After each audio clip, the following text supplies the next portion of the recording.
Four fantastic looking wildcard drafts for Game Week 30, but which one of them am I going to land on? Let's find out together.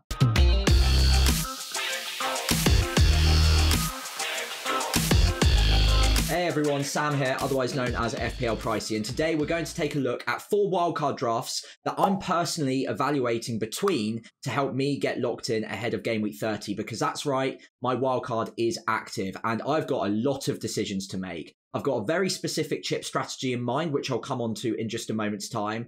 But I also think even if you're not on a wildcard this week, this video could also hopefully be helpful just to figure out what your chip strategy might be and which picks are going to be really important between now and the rest of the season. In the meantime, though, let's take a first quick glance at some of the players that are almost locked in to every wildcard that I could possibly imagine creating this week. So if I move over to the locked players now, those 4 picks are all actually midfielders. And I think they all just, in isolation, make a lot of sense. If you're on a wildcard this week, Mo Salah makes the world of sense, even if you're looking at free hitting in Game Week 34. Obviously, that's when Liverpool have the double game week. But even before then, I think Mo Salah makes a ton of sense because he's a very good captaincy option this week. I've put the bus team captain armband on him anyway, just for brevity for now. I won't go into that in this video. I'll go into it in another video later this week. However, he is a good captaincy option for this week. He will be a player that not many people, unless you're on a wildcard, can get to easily. So he will remain fairly differential for a player of Salah's abilities. And on a wildcard, he just seems like an option too good to ignore. Obviously, not just this week, but next week as well at home to Sheffield United. It's a good couple of fixtures. He's going to be a good captaincy option in both. I want him in on a wild card, no questions asked. Moving across, Palmer as well, I think makes the world of sense. I'd be very surprised if there's anyone on a wild card this week that doesn't include Cole Palmer, not only because he's excellent value for money, which by the way he is, but also if you're free hitting in Game Week 34, which again I am planning on doing so, Palmer avoids the Arsenal fixture in Game Week 34, then runs into 2 double game weeks in either 35 or 36, but then guaranteed in 37 as well. And they have a decent stretch of fixtures between now and then also. So he's great value for money. He's on penalties. He's one of the most talismanic figures in Chelsea's 11 at the moment. And he basically is just the best value for money you could ask for in the game at the moment. I think since he started actually starting games for Chelsea, he's one of the top point scorers in FPL across the entire game. So he's locked in as well. Moving across, Son Heung-min as well, completely locked in on my wildcard draft. I think there is an argument, if you're really tight on budget, that maybe you could look at downgrading him to another Spurs midfielder. But I think regardless, you're going to want a Spurs midfielder on your wildcard.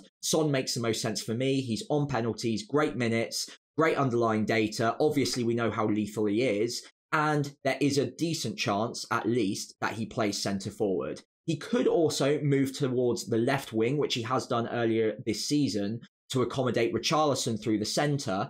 And that is something to take into account. But even so, his data is still good enough for me. And the fact that he's on penalties as well means that he isn't a risk I want to punt against in Game Week 30. If it ends up that he is wide on the left and he's not getting as good data, then maybe he's a player that I can sacrifice later on and take the money out of that position to bolster elsewhere. But for the time being, very, very happy with him.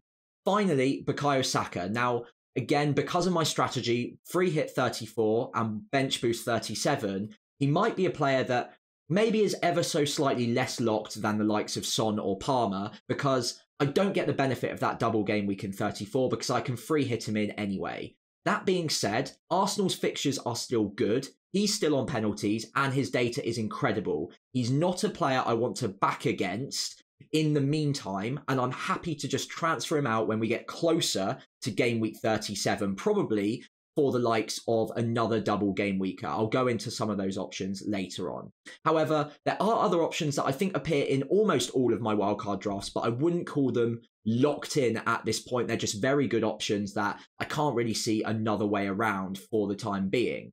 That being said, these 4 are in every wildcard draft, and I can't imagine a world where I go without them. Please do let me know in the comments below what you think of these 4 picks, whether you'd back against any of them, and importantly, why. So on to the all-important wildcard draft. This is the first one of 4, and personally, this is probably my favourite up until this point. This is the first one I created. I'm still very happy with it, and I think it covers a lot, if not all, of the bases. So let me know in the comments below what you think of this wildcard draft, but let me explain to you why I think it's a bit of a belter.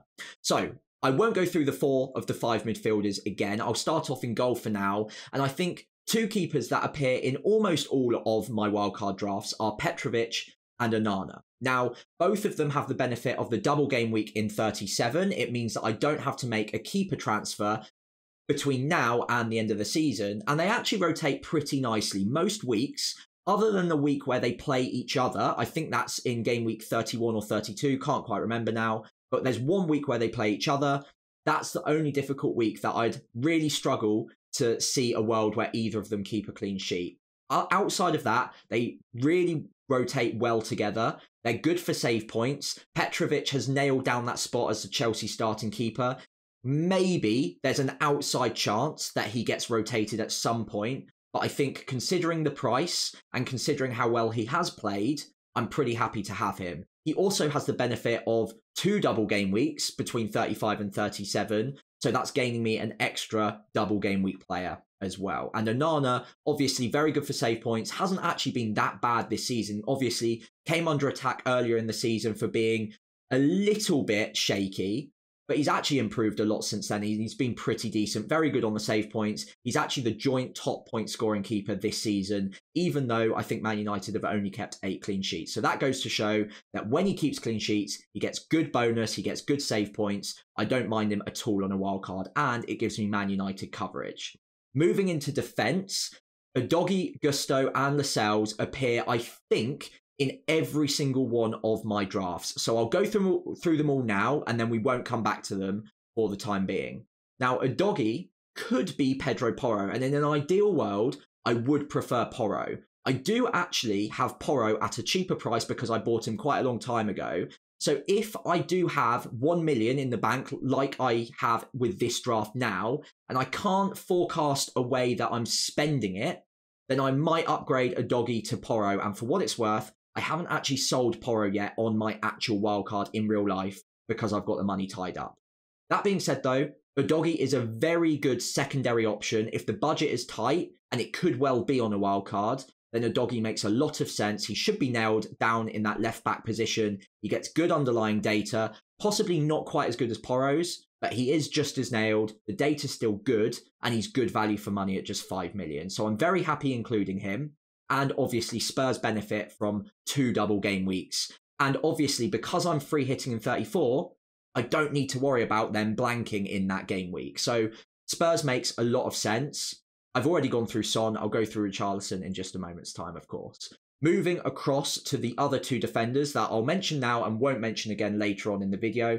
Gusto is a player that maybe I'm slightly hesitant on. The only reason I am hesitant on him is because Reece James could come back sometime mid-April to late April. He's been out for a long time though, and Gusto's been playing really well. So I don't think Reece James will be rushed back in even if he does become fit again. And there is actually a chance that Reece James just tucks into right centre-back because Gusto has been good at right wing-back, and right wing-back itself is a much more aggressive position. He'll put in the hard miles, and James, after such a long injury layoff, and not the first one he's had, by the way, either, he might just play right centre-back for a little bit to get his fitness back up, to get his minutes back up, and therefore Gusto might be okay.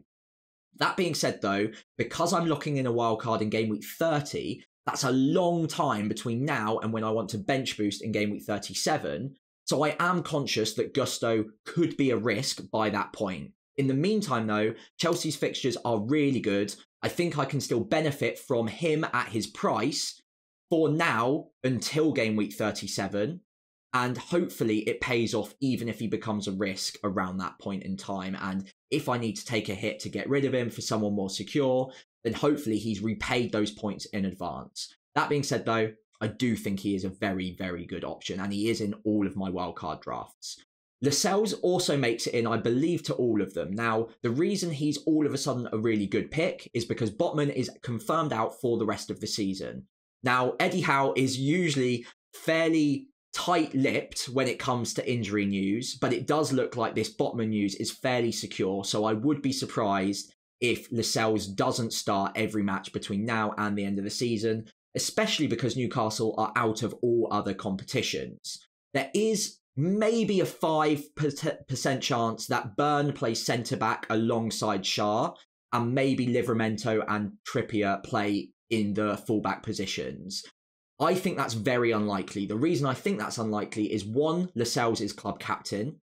2, he actually played really well when Botman was last out, and I really think it would be very harsh of Eddie Howe to rotate him out after the fact that he did play well earlier on in the season when given the chance, and the fact that he's club captain as well. So I think it's very likely he starts, and at the price point he's at, it enables so much else with this wildcard.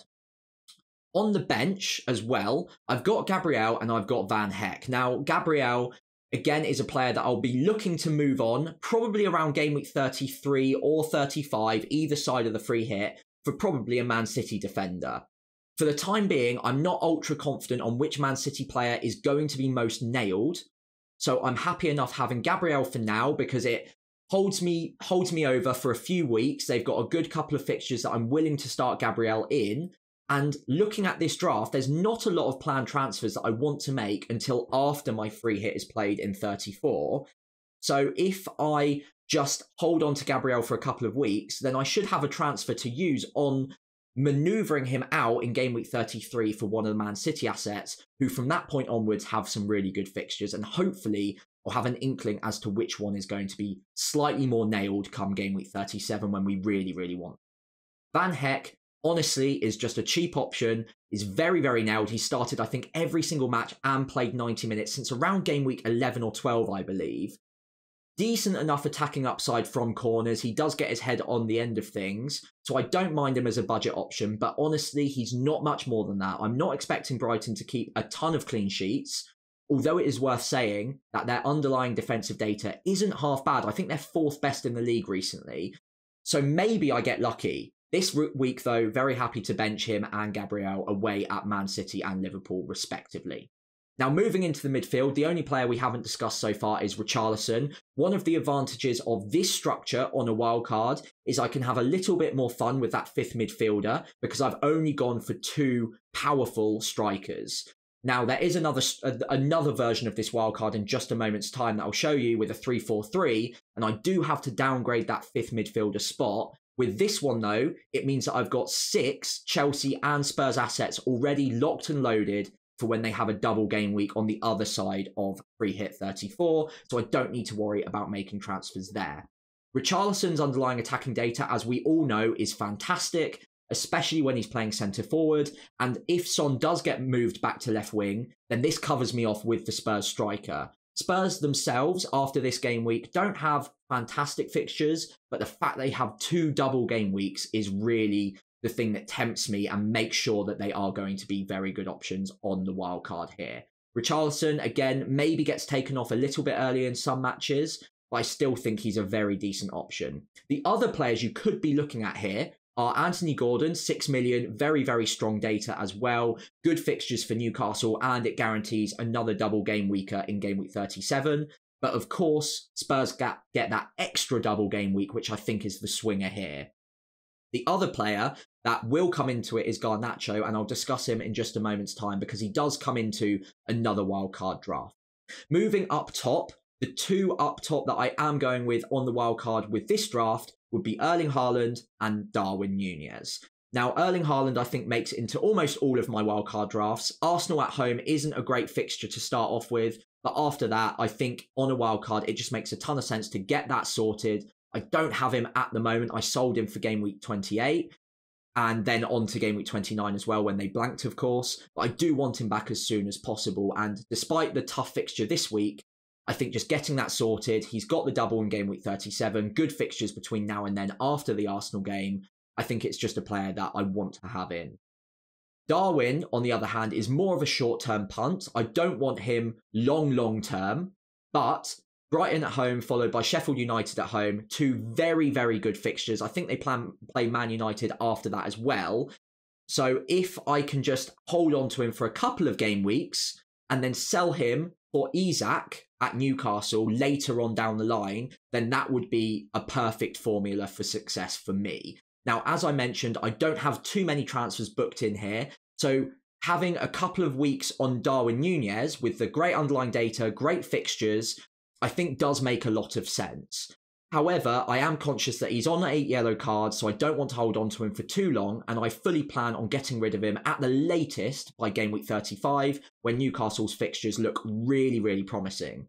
I could, of course, just go for Isak from the start, and I do have a couple of drafts with him in, so I'll discuss him later on, but there is a key reason that maybe I'm not tempted to have him from the start, and the reason is fitness. He's obviously fit at the moment, played 290 minutes for Sweden in the international break, but he breaks down so often that if I bring him in game week 30, 7 game weeks away from when I really want him for the double game week, I feel like that's just tempting fate just that little bit too much, and it's almost booking in a transfer for when he gets injured.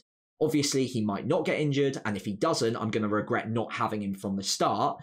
But considering I really like Darwin Núñez for the short term anyway, I'm happy enough just having Núñez and making the swap in a few game weeks' time when I've still got transfers left to spend anyway, around the same price point, and it means that I'm closer to Newcastle's really good fixtures after game week 34 is out of the way, and then go on to the double game week after that as well, when I'm going to have very little to no interest in Darwin Núñez anyway. On the bench, what makes this all possible is the fact that I've gone for Núñez at Fulham. Now, again, there's actually an argument that I could start him this game week ahead of Bukayo Saka, or maybe one or two others, although it probably would be Bukayo Saka looking at this draft in particular, because he's got a great fixture in game week 30 rather. However, long term, he is very much that 8th attacker that I'm not expecting to play most weeks. He's a very easy first sub. Good underlying data, he's been fantastic recently, and it enables so much more in this draft. It means that I can get away with doing a lot of other stuff. And crucially, I can also sell him before game week 37 and give myself possibly Rasmus Højlund as another doubler. Now, to do that, what I'd need to do is sell Mo Salah around game week 35 or 36, and then I can do the double swap because I will have a lot of money in the bank, probably to bring in Foden for Salah, and therefore upgrade Núñez all the way to Højlund with money in the bank, obviously.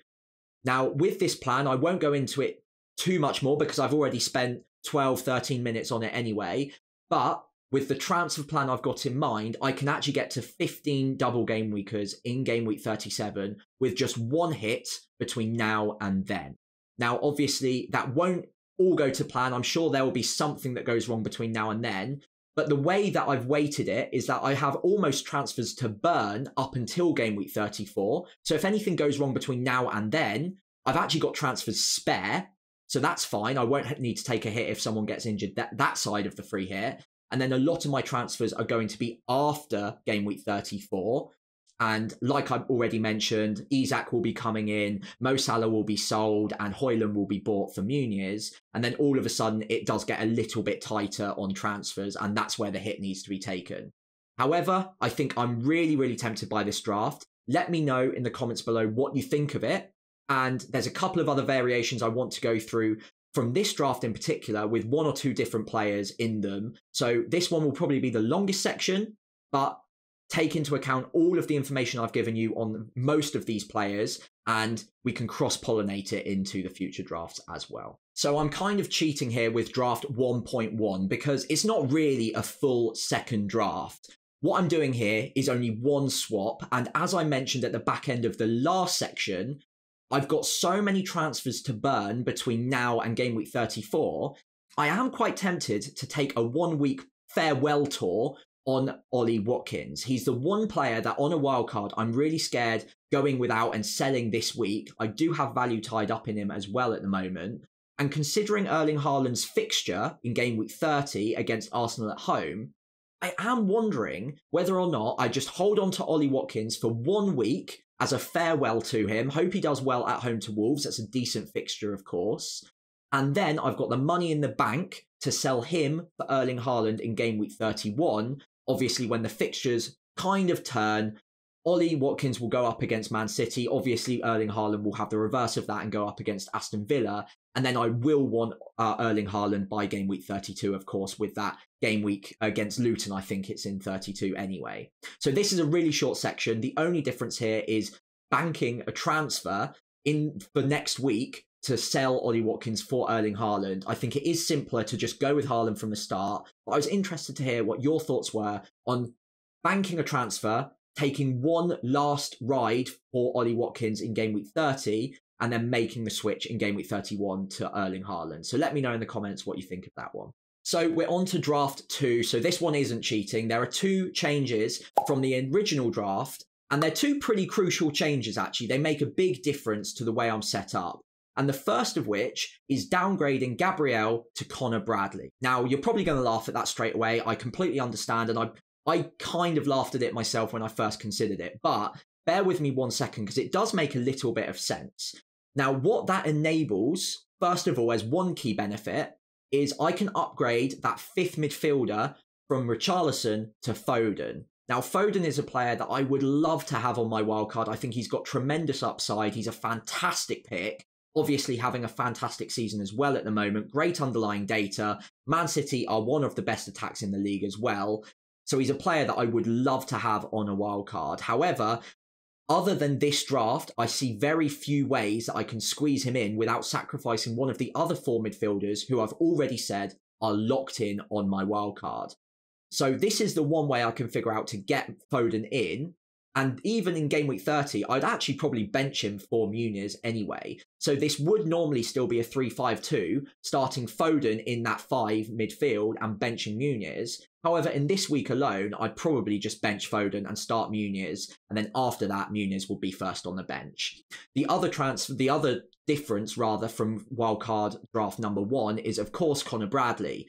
Now, Connor Bradley in for Gabriel, I think there are 2 crucial benefits, and those are, number 1, the budget. It enables a lot of other things, and number 2, the fixtures for the next 2 game weeks are really good. Brighton at home, Sheffield United at home over the next 2, very, very strong fixtures.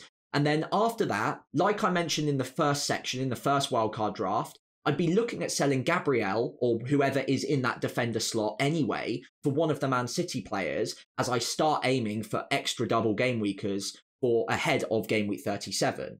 So if I'm considering this as a short-term pick and I'm weighing up Connor Bradley for 2 weeks versus Gabriel for 2 weeks, well, Gabriel has Man City away in game week 30, so I don't want to start him anyway, and I'd be starting Lascelles instead at home to West Ham in that scenario.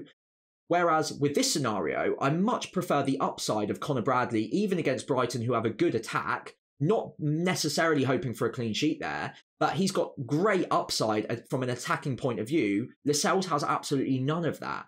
So in game week 30, I think I'm gaining upside from Connor Bradley there. And in game week 31, okay, yes, Arsenal have a great fixture. I think it's Luton at home in game week 31. But Connor Bradley has Sheffield United at home as well. And for less money, I would say it's actually a bit of a coin flip which one of Bradley or Gabriel does better in that week anyway. So I think if I'm committing to getting rid of that defender in game week 32 or game week 33, then Connor Bradley actually does make a lot of sense because it enables me to get Foden instead of Richarlison, who I do think is a superior pick overall, although it is fairly marginal. So that is something for me to consider. It locks in an extra double game weeker, but it does also take away a double game weeker for game week 35 or 36 in Richarlison. Obviously, Spurs will be crucial. I can, of course, bring in Richarlison after game week 34 anyway and bring him in ahead of the double, so I can use a transfer there, but it will mean that I've got one extra transfer to make to get to 6 doublers that game week.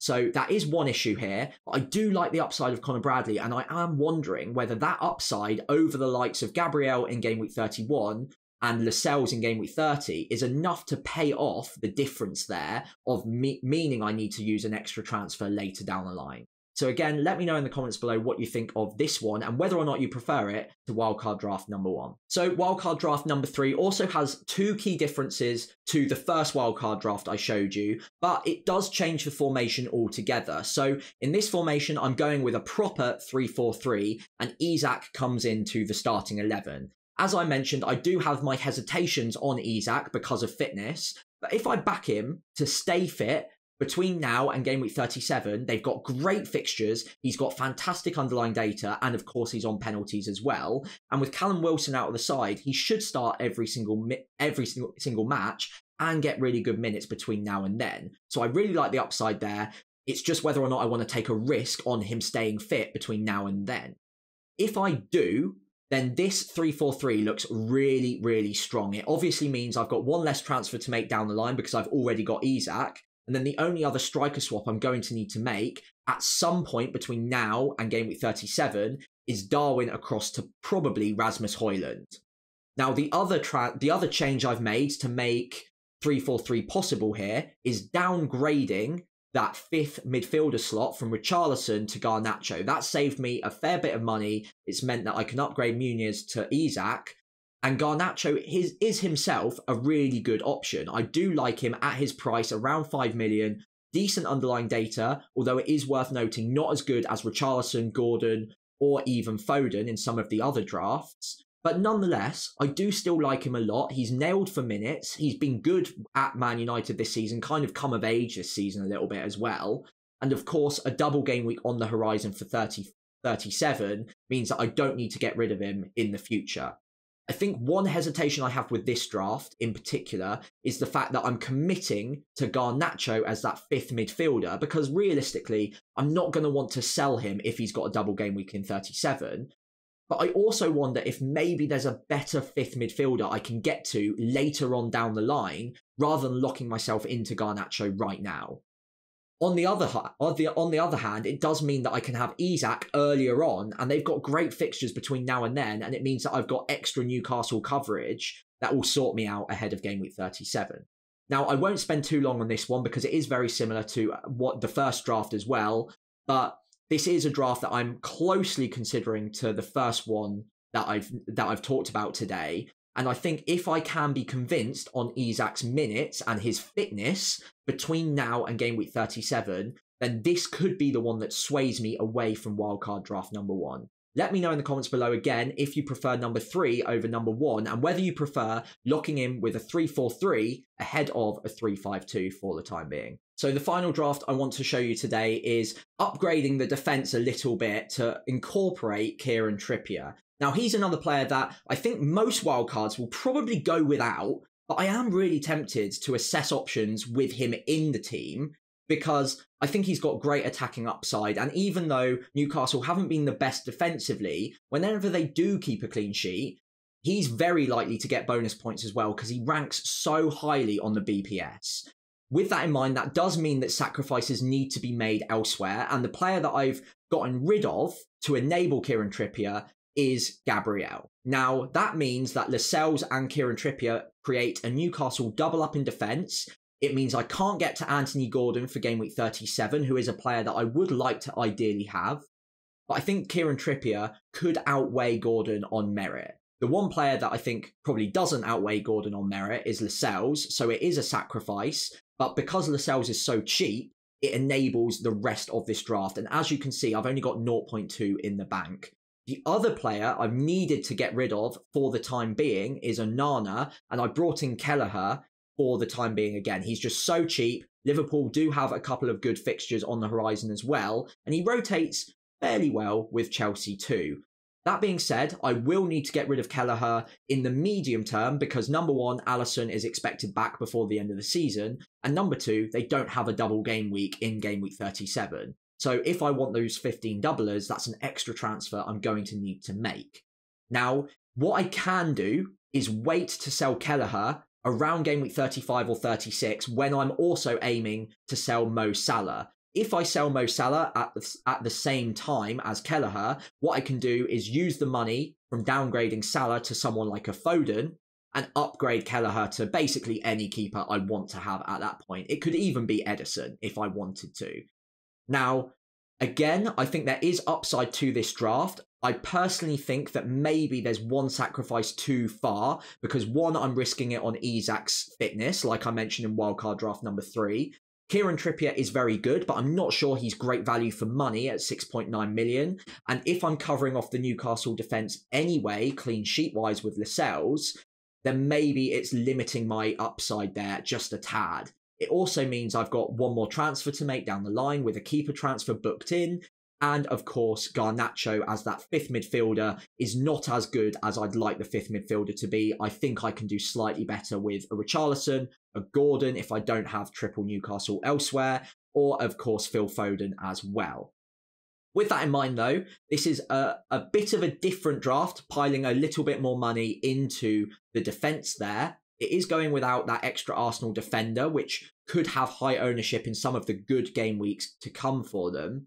But I do think there is upside here. I can just about afford it. It is one I'm tempted by, and it's one that it felt negligent of me not to bring it up in this video because it is something that could tempt a lot of you, and I wanted to give you all of the options that I've come up with so far. So those are the 4 different wildcard drafts I'm weighing up for my personal wildcard ahead of game week 30. Do please let me know in the comments below what you make of them and which one of the 4 is your favourite. I, of course, will be locking in closer to the deadline, so do like and subscribe to the channel to make sure you don't miss out on that video later this week when I do lock in for the game week 30 wildcard. I will, of course, explain my decision when we get to that video. In the meantime, though, I hope you've enjoyed the show, and I'll see you later this week before I lock in for game week 30.